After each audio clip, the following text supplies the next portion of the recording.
जानता है सेहत से संबंधित कुछ जरूरी और महत्वपूर्ण जानकारी। जैसे नंबर एक, चाय के साथ बिस्किट जहर जैसा क्यों होता है। दरअसल सुबह या शाम की चाय के साथ बिस्किट खाना हमें बहुत सामान्य आदत लगती है, लेकिन यही आदत धीरे धीरे शरीर के लिए जहर जैसी बन सकती है। चाय में मौजूद कैफीन और बिस्किट में डाली गई रिफाइंड मैदा व चीनी का कॉम्बिनेशन पाचन तंत्र पर सीधा असर डालता है। चाय पेट में एसिड बनाती है, बिस्किट उसे और भड़काने का काम करता है, जिससे गैस, एसिडिटी और जलन की समस्या शुरू हो जाती है। ज़्यादातर बिस्किट में फाइबर न के बराबर होता है, लेकिन कैलोरी बहुत ज़्यादा होती है। इससे पेट तो भरता नहीं है, उल्टा कुछ ही देर में दोबारा भूख लग जाती है। यही कारण है कि चाय बिस्किट खाने वाले लोगों का वजन तेज़ी से बढ़ने लगता है, उन्हें बार बार मीठा खाने की तलब होती है। बिस्किट में इस्तेमाल होने वाला रिफाइंड तेल और ट्रांस फैट दिल की सेहत के लिए भी नुकसानदायक है। लंबे समय तक इसका सेवन करने से कोलेस्ट्रॉल बढ़ सकता है, जिससे हार्ट प्रॉब्लम का खतरा बढ़ता है।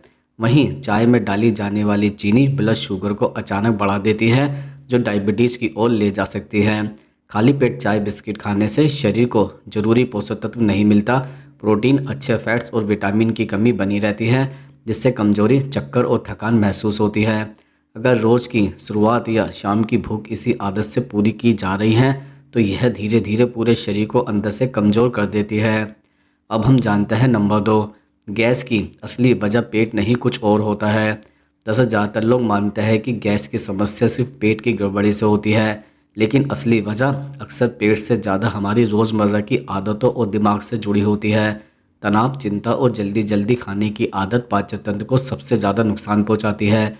जब दिमाग तनाव में होता है तो शरीर फाइट या फ्लाइट मोड में चला जाता है, जिससे पाचन की प्रक्रिया धीमी पड़ जाती है और गैस बनने लगती है। गलत समय पर खाना भी गैस की बड़ी वजह है। देर रात भारी भोजन, बार बार चाय कॉफ़ी पीना और भूख से ज़्यादा खाना पेट में हवा और एसिड दोनों बढ़ा देता है। इसके अलावा खाने के तुरंत बाद लेट जाना या बैठकर काम करते रहना गैस को बाहर निकलने नहीं देता, जिससे पेट फूलने लगता है। एक और छुपी हुई वजह है कम पानी पीना। पानी की कमी से आंतों का मूवमेंट धीमा हो जाता है, जिससे खाना ठीक से नहीं पचता और गैस बनने लगती है। इसी तरह बहुत ज़्यादा प्रोसेस्ड फूड, मैदा, मीठा और तला भुना खाना आंतों में खराब बैक्टीरिया बढ़ाता है, जो गैस पैदा करते हैं। कई बार सांस लेने का गलत तरीका भी जिम्मेदार होता है। जल्दी जल्दी या सुबह से सांस लेने पर ज़्यादा हवा पेट में चली जाती है, जिसे एरोफेजिया कहा जाता है।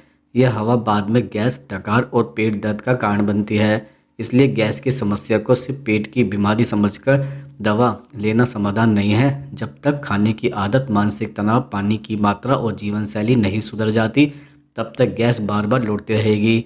अब हम जानते हैं नंबर तीन, सुबह खाली पेट शुगर क्यों बढ़ती है। दरअसल कई लोगों को यह देखकर हैरानी होती है कि रात को खाना ठीक होने के बावजूद सुबह खाली पेट ब्लड शुगर ज़्यादा क्यों आती है। इसकी सबसे बड़ी वजह है शरीर का अपना हार्मोन सिस्टम। न सिर्फ रात का खाना, सुबह के समय शरीर कोर्टिसोल, ग्लूकागन और ग्रोथ हार्मोन जैसे हार्मोन ज़्यादा बनाता है, जिनका काम शरीर को जगाने के लिए लीवर से जमा हुआ ग्लूकोज खून में छोड़ना होता है। यही प्रक्रिया सुबह शुगर को बढ़ा देती है, जिसे अक्सर डॉन फिनोमेनन कहा जाता है। दूसरी अहम वजह है इंसुलिन का ठीक से काम न करना। जिन लोगों में इंसुलिन रेजिस्टेंस होता है, उनके शरीर में मौजूद इंसुलिन सुबह बढ़ी हुई शुगर को कंट्रोल नहीं कर पाते हैं। नतीजा यह होता है कि बिना कुछ खाए भी रीडिंग ज़्यादा आ जाती है। अगर रात को देर से भारी या बहुत कार्बोहाइड्रेट वाला खाना खाया गया हो, तो इसका असर भी सुबह की शुगर पर पड़ता है। नींद की कमी और तनाव भी खाली पेट शुगर बढ़ाने में बड़ी भूमिका निभाता है। खराब नींद से तनाव हार्मोन बढ़ता है, जो सीधे शुगर लेवल को ऊपर ले जाता है। इसी तरह देर रात तक जागना या बार बार नींद टूटना शरीर की नेचुरल शुगर कंट्रोल प्रक्रिया बिगाड़ देता है। कई लोग सुबह उठते ही बिना पानी पिए शुगर चेक करते हैं। रात भर पानी न पीने से शरीर हल्का डिहाइड्रेट हो जाता है, जिससे खून में शुगर का कंसंट्रेशन बढ़ी हुई सीख देता है। इसलिए सुबह की शुगर सिर्फ बीमारी का संकेत नहीं, बल्कि हार्मोन, नींद, तनाव और जीवन शैली का नतीजा भी हो सकती है। अब हम जानते हैं नंबर चार, ज़्यादा पसीना आना सिर्फ गर्मी नहीं है, बल्कि एक चेतावनी है। जैसे ज़्यादा पसीना आना अक्सर लोग गर्मी या मेहनत का नतीजा मानकर नज़रअंदाज कर देते हैं, लेकिन कई बार यह शरीर की अंदरूनी चेतावनी भी हो सकता है। अगर बिना ज़्यादा गर्मी, हल्की मेहनत या आराम की स्थिति में भी पसीना बहुत आता है, तो इसका मतलब सिर्फ तापमान नहीं, कुछ और गड़बड़ भी हो सकती है। हार्मोनल असंतुलन इसकी एक बड़ी वजह है। थायराइड हार्मोन बढ़ने पर शरीर का मेटाबॉलिज्म तेज हो जाता है, जिससे ज़्यादा पसीना, दिल की धड़कन तेज होना और बेचैनी महसूस होती है। इसी तरह डायबिटीज़ में जब ब्लड शुगर अचानक कम या ज़्यादा होती है तो शरीर पसीने के जरिए रिएक्शन देता है। तनाव और घबराहट भी पसीना बढ़ाने का बड़ा कारण है। दिमाग जब लगातार टेंशन में रहता है तो नर्वस सिस्टम एक्टिव हो जाता है और हथेलियों, पैरों व चेहरों पर पसीना ज़्यादा आने लगता है। यह मानसिक थकान का संकेत हो सकता है, न कि सिर्फ मौसम का असर। कभी कभी ज़्यादा पसीना दिल से जुड़ी समस्या की शुरुआती चेतावनी भी हो सकता है, खासकर अगर इसके साथ सीने में भारीपन, चक्कर या कमजोरी महसूस हो। रात में ज़रूरत से ज़्यादा पसीना आना शरीर में इन्फ्लेशन, कमजोरी या पोषक तत्वों की कमी की ओर भी इशारा कर सकता है। गलत खानपान, बहुत ज़्यादा कैफीन, मसालेदार खाना और पानी की कमी भी पसीने को बढ़ाता है। लेकिन अगर पसीना लगातार असामान्य और बिना वजह आ रहा है तो इसे हल्के में लेना सही नहीं है।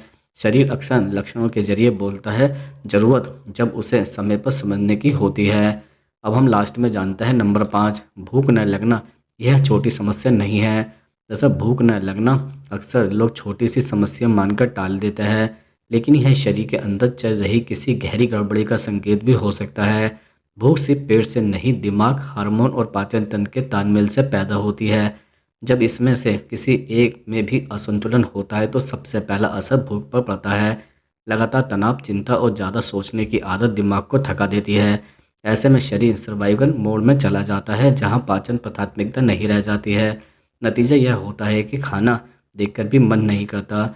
इसी तरह नींद की कमी भूख नियंत्रित करने वाले हार्मोन को बिगाड़ देती है, जिससे न भूख लगती है और न ही खाने की इच्छा होती है। पेट से जुड़ी समस्या जैसे गैस, एसिडिटी, कब्ज या आंतों की गड़बड़ी भी भूख खत्म कर देती है। जब पिछला खाना ठीक से नहीं पचता तो शरीर नया खाना स्वीकार करने के लिए तैयार नहीं होता है।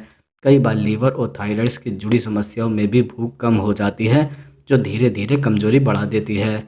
लंबे समय तक भूख न लगने से शरीर को जरूरी पोषक तत्व नहीं मिल पाते। इसका असर इम्यूनिटी, मांसपेशियों और दिमाग की कार्यक्षमता पर पड़ता है। वजन कम होना, चक्कर आना, थकान और चिड़चिड़ापन इसके आम नतीजे हैं। बार बार चाय, कॉफ़ी पीना, अनियमित समय पर खाना और बहुत ज़्यादा जंक फूड भी भूख को दबा देता है। अगर भूख न लगना कुछ दिनों की बजाय हफ्तों तक बना रहे तो इसे नज़रअंदाज नहीं करना चाहिए। यह शरीर की एक आवाज़ है जो बता रही है कि अंदर कुछ ठीक नहीं चल रहा है।